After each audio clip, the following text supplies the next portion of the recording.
This is your EHC-TV sports interview, and if you're listening on WEHC, you're in halftime of the Hampton-Sydney and Emory Henry homecoming game.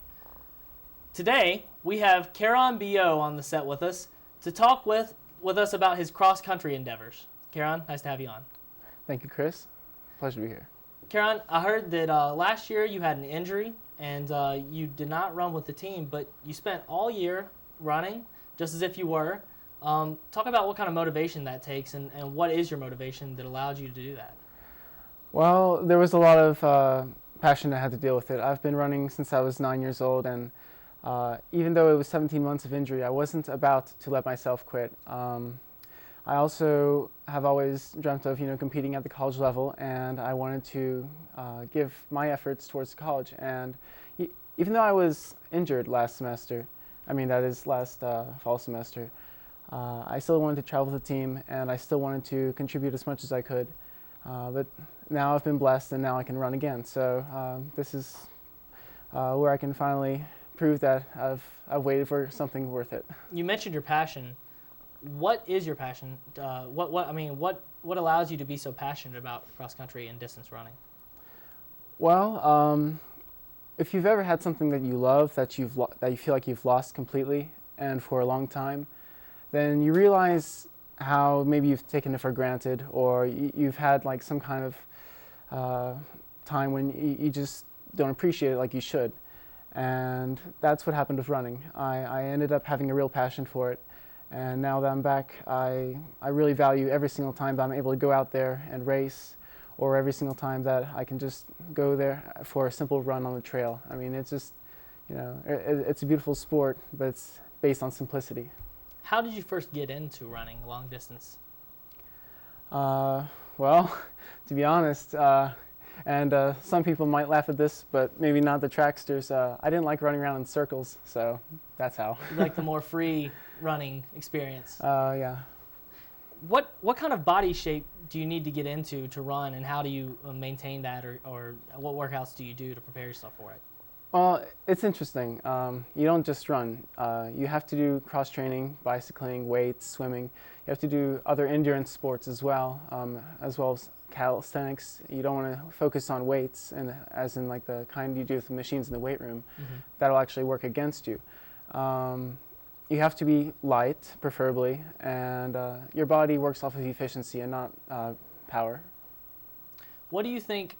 What is the aspect of cross-country or long-distance running that is most glorifying to you?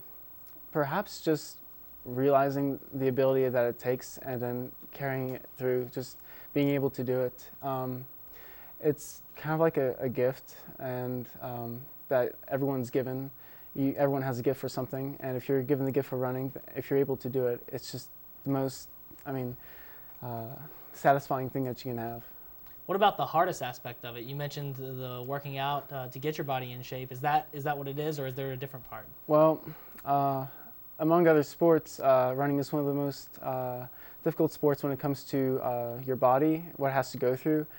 Runners have some of the most deformed bones because the bones have to actually bend towards the way you run. And as for muscles, well, you're always pulling something. It's very hard to find a runner that does not have an injury at any given time. So I guess from the point of view of pain and trying to get through it all, it takes a lot of patience. And a lot of tolerance, apparently. Yes. As Coach Abrahamson is the coach of this team, and you are now on the team as a runner this season, what do you think the strengths of this team are? Well, for one thing, everyone has a very strong will and determination. Another, they're all very young.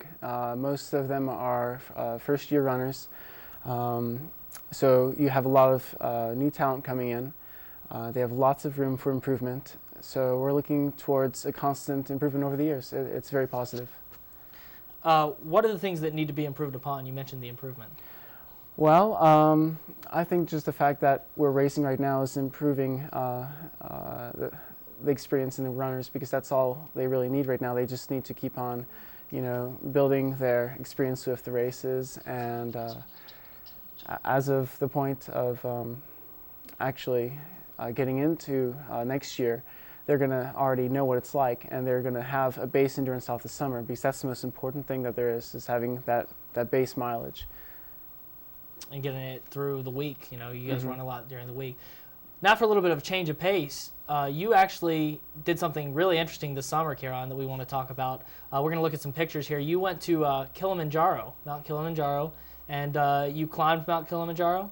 Is that correct? Yes. Actually, it's the highest peak in Africa, and I climbed it we started climbing July 23rd, and we finished on the 2nd of August this summer, and it was an 8-day ascent and 1-day descent. It was quite an expedition. It was with National Geographic, and I had quite an opportunity because I was able to meet with Peter Hillary, who's the son of the famed Sir Edmund Hillary. So, how come the descent is so much? I mean, people would imagine the ascent is longer, but how come there's such a difference between those two times? Well, on the ascent, you have to be very careful. Due to the possibility of having altitude sickness, you must go up slowly and acclimatize your body. On the descent, you don't have to worry about that because you're going straight down, and the pressure of the air around you automatically increases, and you automatically get more oxygen in your lungs. So it's a lot easier to descend. Now, what is happening in these pictures that we're seeing right now? Well, in the picture that you're seeing right now, this is a picture of me and Peter Hillary. We are probably around 13,500 feet at this point. And in the background on the mountain, we can see the Western Breach route. We didn't take that route. It's the most dangerous one. Instead, we went all the way around the east side. But here we are, and we're just kind of looking at the mountain. Okay, and here comes the next picture right here. This is a picture taken just a little bit higher of our camp that we were at on the same day, because the philosophy of going up in altitude is 1,000 feet per day for 3 days, rest on the 4th day, and then repeat. Did you guys follow that? Yeah, we followed that to the letter. Okay, let's get to the next picture. This is a picture of me and Peter Hillary at the very summit of Uhuru Peak on top of Kilimanjaro.